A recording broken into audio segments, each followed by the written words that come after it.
Chapter 11. Now the whole earth had one language and the same words. And as people migrated from the east, they found a plain in the land of Shinar and settled there. And they said to one another, "Come, let us make bricks and burn them thoroughly." And they had brick for stone and bitumen for mortar. Then they said, "Come, let us build ourselves a city and a tower with its top in the heavens, and let us make a name for ourselves, lest we be dispersed over the face of the whole earth." And the Lord came down to see the city and the tower which the children of man had built. And the Lord said, "Behold, they are one people, and they have all one language, and this is only the beginning of what they will do. And nothing that they propose to do will now be impossible for them. Come, let us go down and there confuse their language, so that they may not understand one another's speech." So the Lord dispersed them from there over the face of all the earth, and they left off building the city. Therefore its name was called Babel, because there the Lord confused the language of all the earth. And from there the Lord dispersed them over the face of all the earth. These are the generations of Shem. When Shem was 100 years old, he fathered Arpachshad 2 years after the flood. And Shem lived after he fathered Arpachshad 500 years, and had other sons and daughters. When Arpachshad had lived 35 years, he fathered Shelah. And Arpachshad lived after he fathered Shelah 403 years, and had other sons and daughters. When Shelah had lived 30 years, he fathered Eber. And Shelah lived after he fathered Eber 403 years, and had other sons and daughters. When Eber had lived 34 years, he fathered Peleg. And Eber lived after he fathered Peleg 430 years, and had other sons and daughters. When Peleg had lived 30 years, he fathered Reu. And Peleg lived after he fathered Reu 209 years, and had other sons and daughters. When Reu had lived 32 years, he fathered Serug. And Reu lived after he fathered Serug 207 years, and had other sons and daughters. When Serug had lived 30 years, he fathered Nahor. And Serug lived after he fathered Nahor 200 years, and had other sons and daughters. When Nahor had lived 29 years, he fathered Terah.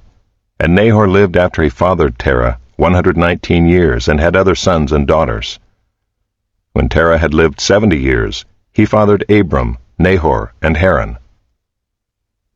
Now these are the generations of Terah. Terah fathered Abram, Nahor, and Haran fathered Lot. Haran died in the presence of his father Terah in the land of his kindred, in Ur of the Chaldeans.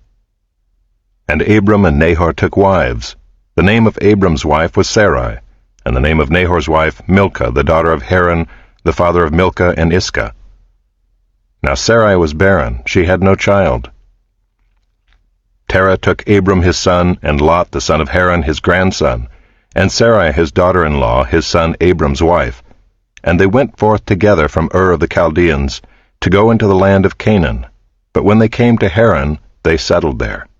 The days of Terah were 205 years, and Terah died in Haran.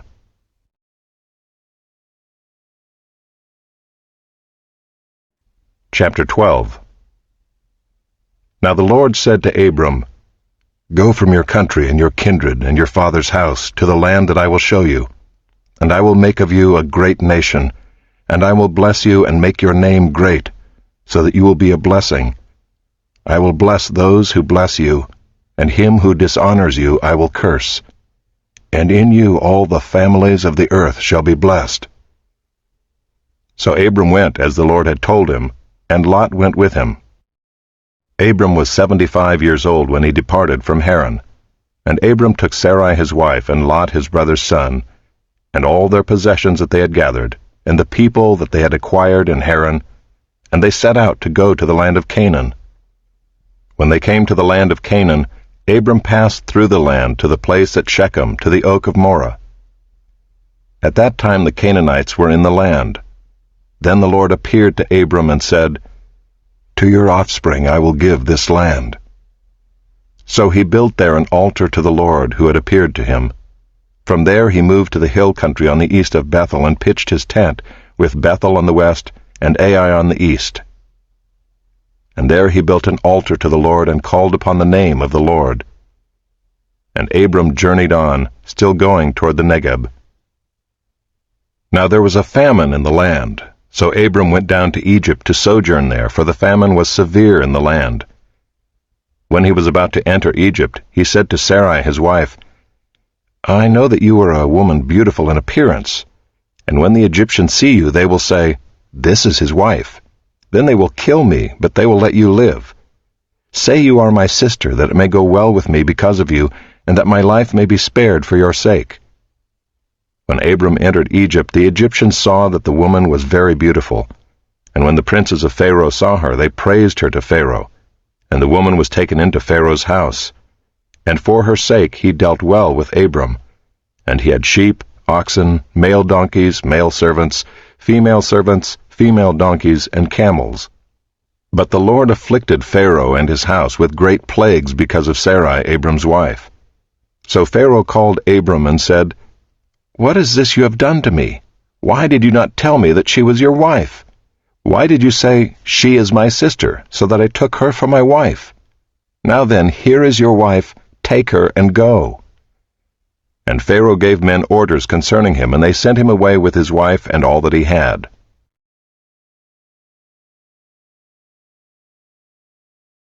Chapter 13. So Abram went up from Egypt, he and his wife and all that he had, and Lot with him, into the Negeb. Now Abram was very rich in livestock, in silver, and in gold.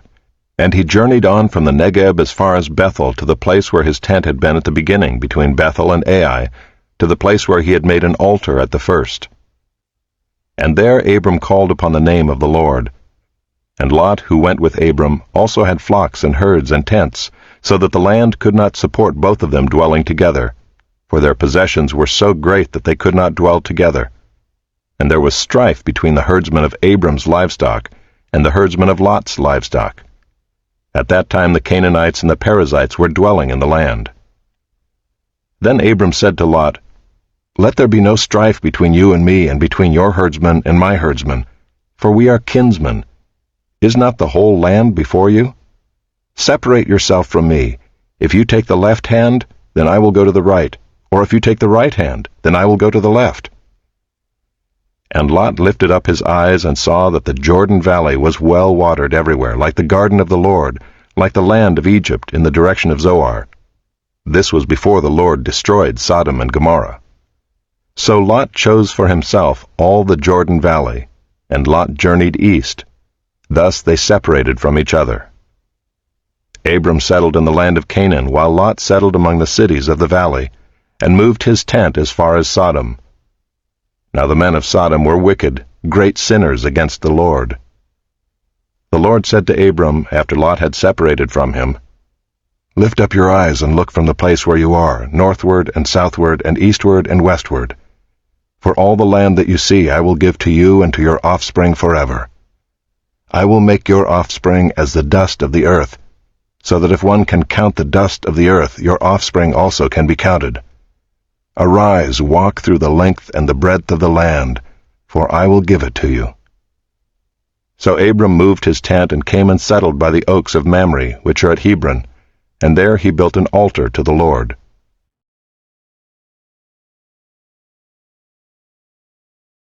Chapter 14. In the days of Amraphel king of Shinar, Arioch king of Elasar, Kedorlaomer king of Elam, and Tidal king of Goyim, these kings made war with Bera king of Sodom, Birsha king of Gomorrah, Shinab king of Admah, Shemeber king of Zeboim, and the king of Bela, that is Zoar. And all these joined forces in the valley of Siddim, that is the Salt Sea. 12 years they had served Kedorlaomer, but in the 13th year they rebelled. In the 14th year, Kedorlaomer and the kings who were with him came and defeated the Rephaim in Ashtaroth-Karnaim, the Zuzim in Ham, the Emim in Sheva Kiriathaim, and the Horites in their hill country of Seir as far as El-Paran on the border of the wilderness. Then they turned back and came to En-Mishpat, that is Kadesh, and defeated all the country of the Amalekites and also the Amorites who were dwelling in Hazazon-Tamar. Then the king of Sodom, the king of Gomorrah, the king of Admah, the king of Zeboim, and the king of Bela, that is Zoar, went out, and they joined battle in the valley of Siddim with Kedorlaomer king of Elam, Tidal king of Goyim, Amraphel king of Shinar, and Arioch king of Elasar, 4 kings against 5. Now the valley of Siddim was full of bitumen pits, and as the kings of Sodom and Gomorrah fled, some fell into them, and the rest fled to the hill country. So the enemy took all the possessions of Sodom and Gomorrah, and all their provisions, and went their way. They also took Lot, the son of Abram's brother, who was dwelling in Sodom, and his possessions, and went their way. Then one who had escaped came and told Abram the Hebrew, who was living by the oaks of Mamre the Amorite, brother of Eshcol and of Aner. These were allies of Abram. When Abram heard that his kinsman had been taken captive, he led forth his trained men, born in his house, 318 of them, and went in pursuit as far as Dan. And he divided his forces against them by night, he and his servants, and defeated them and pursued them to Hobah, north of Damascus. Then he brought back all the possessions, and also brought back his kinsman Lot with his possessions, and the women and the people. After his return from the defeat of Kedorlaomer and the kings who were with him, the king of Sodom went out to meet him at the valley of Shaveh, that is the king's valley. And Melchizedek king of Salem brought out bread and wine. He was priest of God Most High. And he blessed him and said, Blessed be Abram by God Most High, possessor of heaven and earth. And blessed be God Most High, who has delivered your enemies into your hand. And Abram gave him 1/10 of everything. And the king of Sodom said to Abram, Give me the persons, but take the goods for yourself. But Abram said to the king of Sodom, I have lifted my hand to the Lord, God Most High, possessor of heaven and earth, that I would not take a thread or a sandal strap or anything that is yours, lest you should say, I have made Abram rich. I will take nothing but what the young men have eaten, and the share of the men who went with me. Let Aner, Eshcol, and Mamre take their share.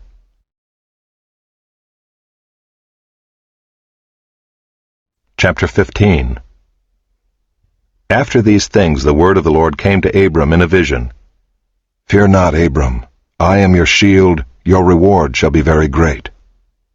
But Abram said, O Lord God, what will you give me? For I continue childless, and the heir of my house is Eliezer of Damascus.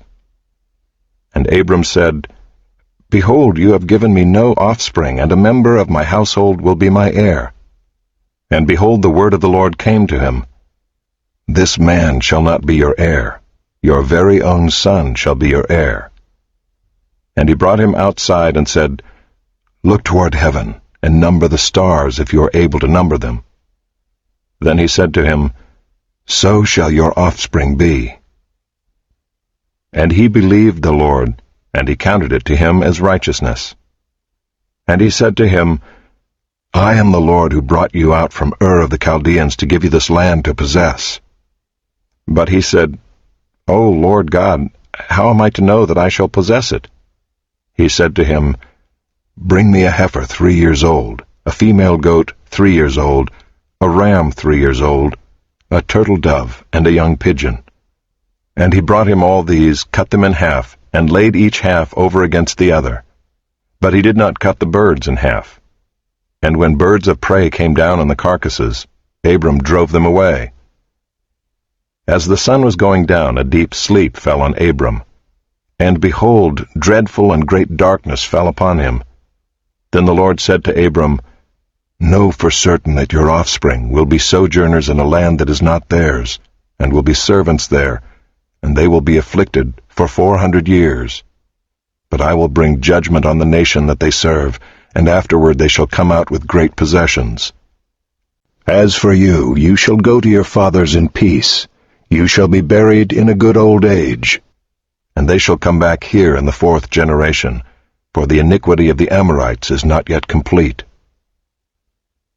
When the sun had gone down and it was dark, behold, a smoking fire pot and a flaming torch passed between these pieces. On that day the Lord made a covenant with Abram, saying, To your offspring I give this land from the river of Egypt to the great river, the river Euphrates, the land of the Kenites, the Kenizzites, the Cadmonites, the Hittites, the Perizzites, the Rephaim, the Amorites, the Canaanites, the Girgashites, and the Jebusites.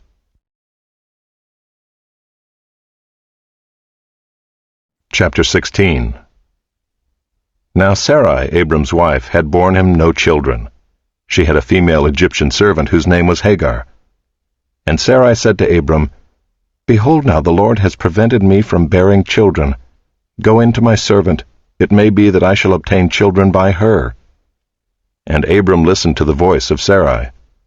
So after Abram had lived 10 years in the land of Canaan, Sarai, Abram's wife, took Hagar the Egyptian, her servant, and gave her to Abram her husband as a wife. And he went in to Hagar, and she conceived. And when she saw that she had conceived, she looked with contempt on her mistress. And Sarai said to Abram, May the wrong done to me be on you. I gave my servant to your embrace, and when she saw that she had conceived, she looked on me with contempt. May the Lord judge between you and me. But Abram said to Sarai, Behold, your servant is in your power. Do to her as you please. Then Sarai dealt harshly with her, and she fled from her. The angel of the Lord found her by a spring of water in the wilderness, the spring on the way to Shur. And he said, Hagar, servant of Sarai, where have you come from, and where are you going? She said, I am fleeing from my mistress Sarai.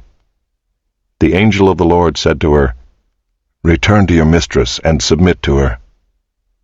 The angel of the Lord also said to her, I will surely multiply your offspring, so that they cannot be numbered for multitude.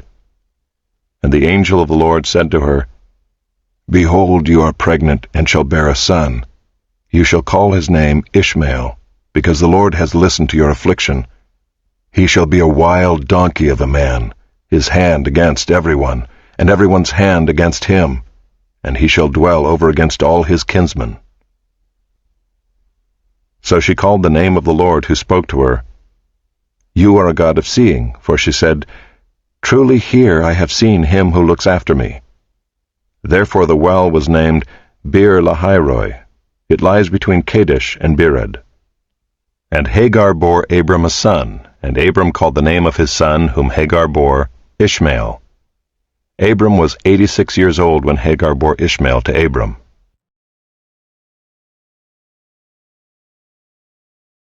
Chapter 17.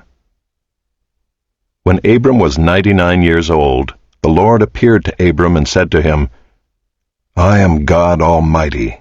Walk before me and be blameless, that I may make my covenant between me and you, and may multiply you greatly. Then Abram fell on his face.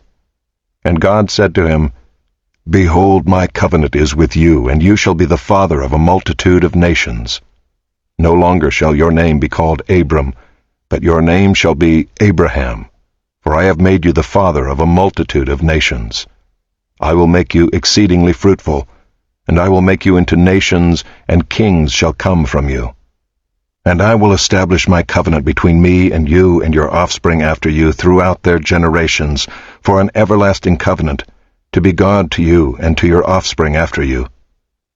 And I will give to you and to your offspring after you the land of your sojournings, all the land of Canaan, for an everlasting possession, and I will be their God. And God said to Abraham, As for you, you shall keep my covenant, you and your offspring after you throughout their generations. This is my covenant, which you shall keep between me and you and your offspring after you. Every male among you shall be circumcised. You shall be circumcised in the flesh of your foreskins, and it shall be a sign of the covenant between me and you. He who is 8 days old among you shall be circumcised. Every male throughout your generations, whether born in your house or bought with your money from any foreigner who is not of your offspring, both he who is born in your house and he who is bought with your money shall surely be circumcised. So shall my covenant be in your flesh, an everlasting covenant. Any uncircumcised male who is not circumcised in the flesh of his foreskin shall be cut off from his people. He has broken my covenant. And God said to Abraham, As for Sarai your wife, you shall not call her name Sarai, but Sarah shall be her name. I will bless her, and moreover I will give you a son by her.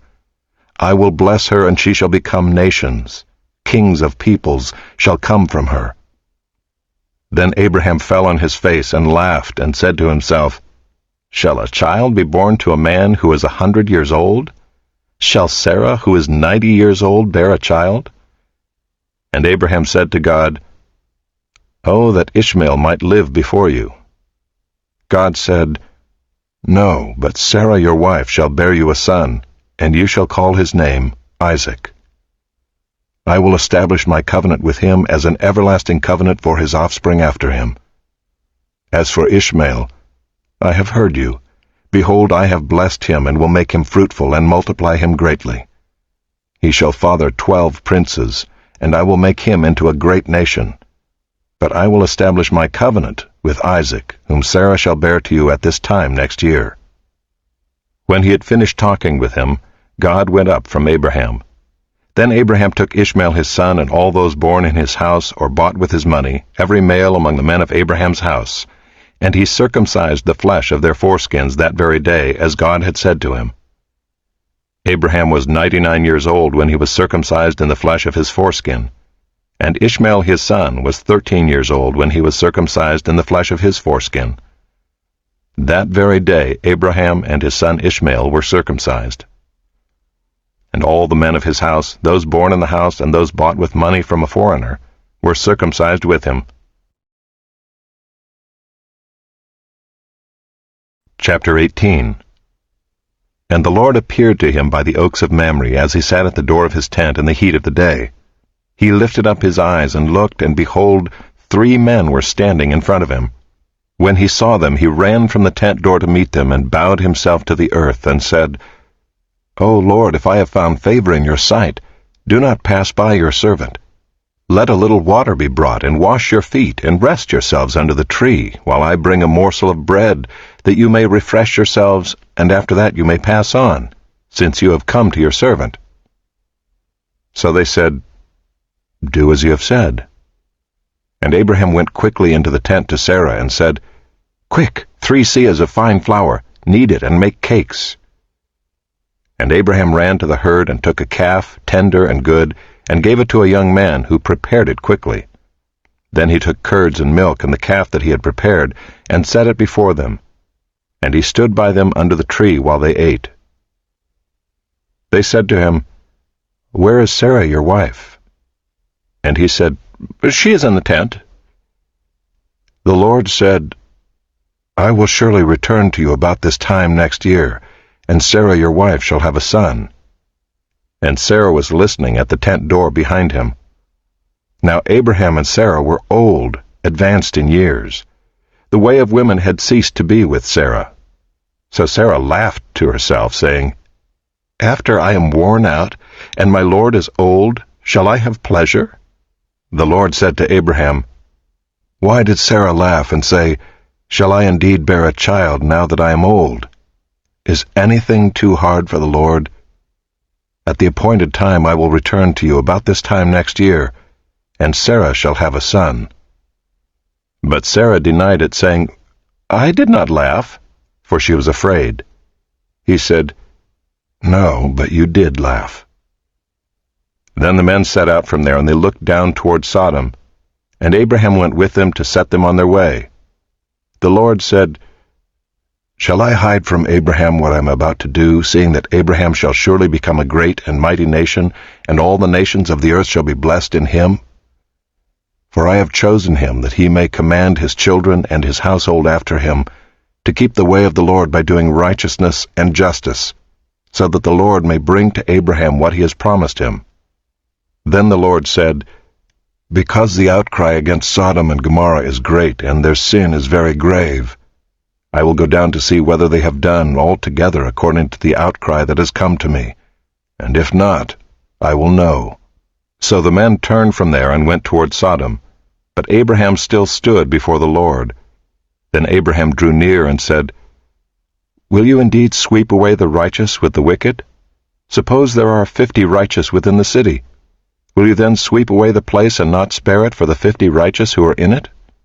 Far be it from you to do such a thing, to put the righteous to death with the wicked, so that the righteous fare as the wicked. Far be that from you. Shall not the judge of all the earth do what is just? And the Lord said, "If I find at Sodom 50 righteous in the city, I will spare the whole place for their sake."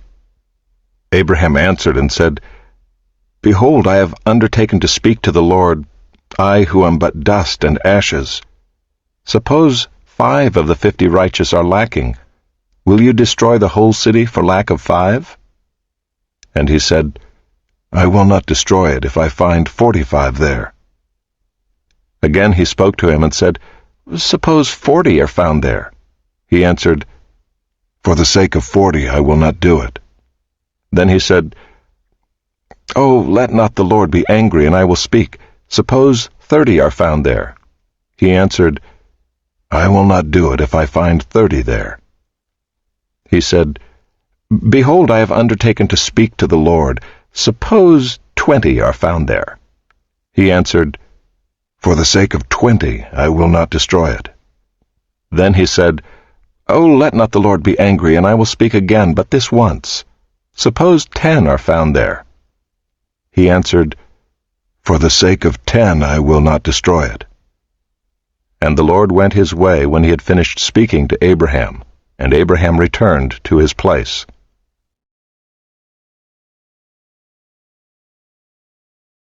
Chapter 19. The 2 angels came to Sodom in the evening, and Lot was sitting in the gate of Sodom.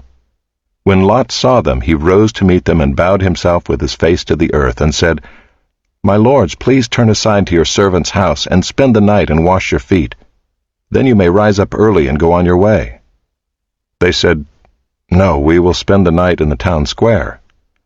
But he pressed them strongly, so they turned aside to him and entered his house. And he made them a feast and baked unleavened bread, and they ate. But before they lay down, the men of the city, the men of Sodom, both young and old, all the people to the last man, surrounded the house.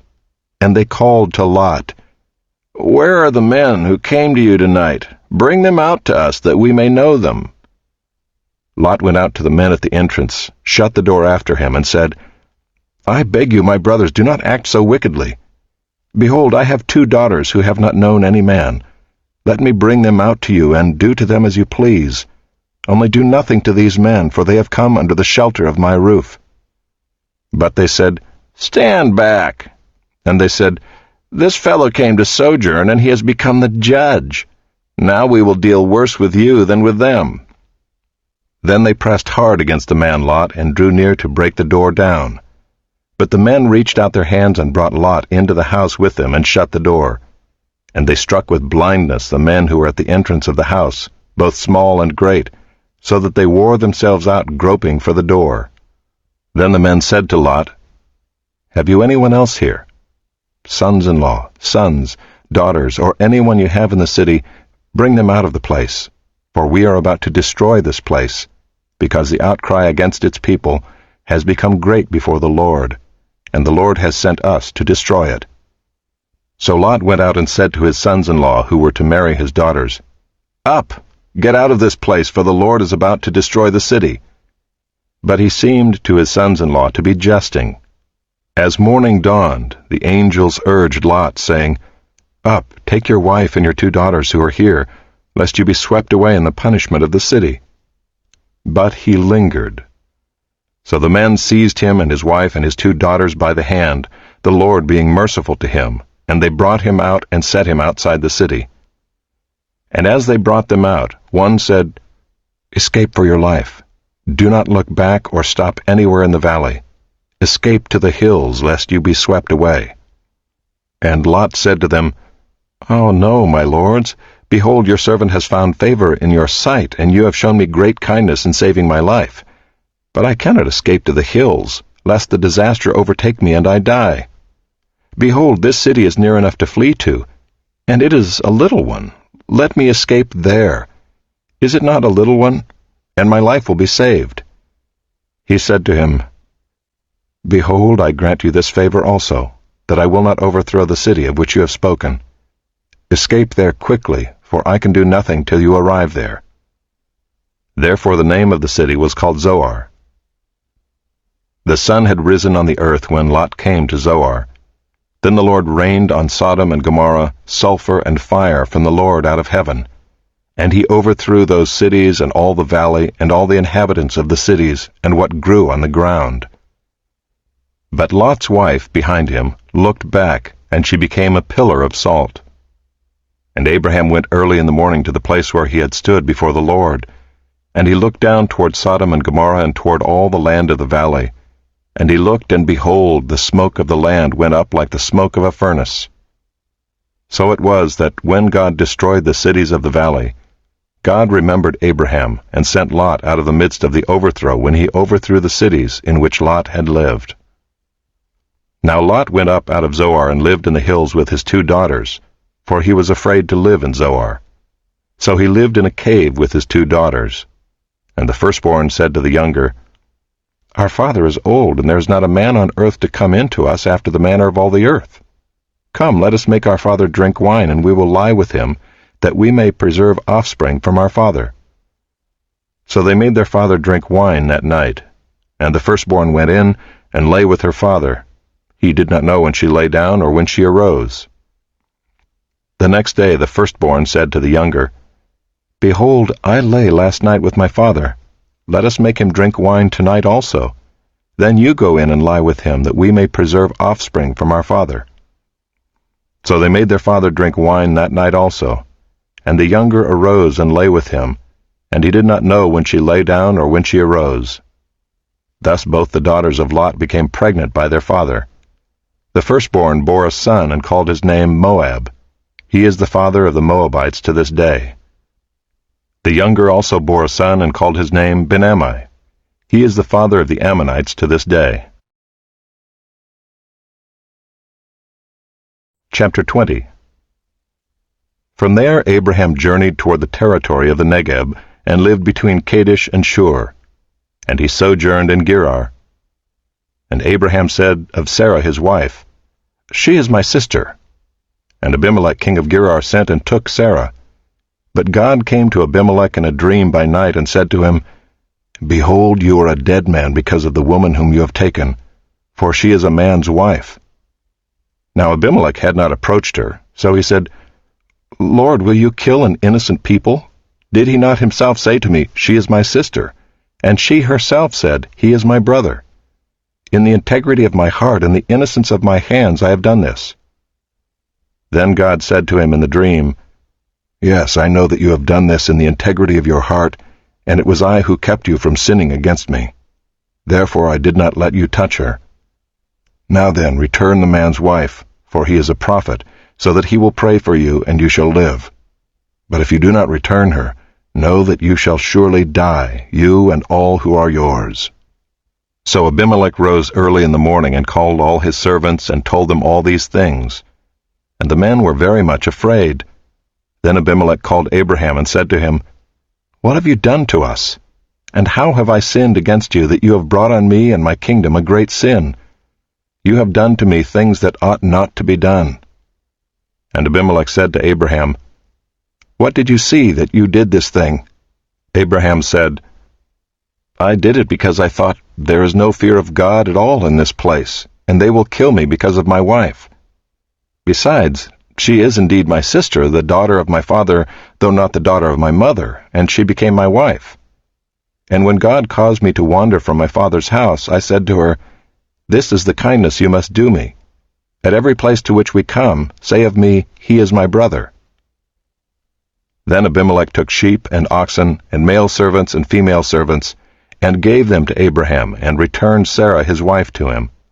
And Abimelech said, Behold, my land is before you, dwell where it pleases you. To Sarah he said, Behold, I have given your brother 1,000 pieces of silver. It is a sign of your innocence in the eyes of all who are with you, and before everyone you are vindicated. Then Abraham prayed to God, and God healed Abimelech, and also healed his wife and female slaves, so that they bore children.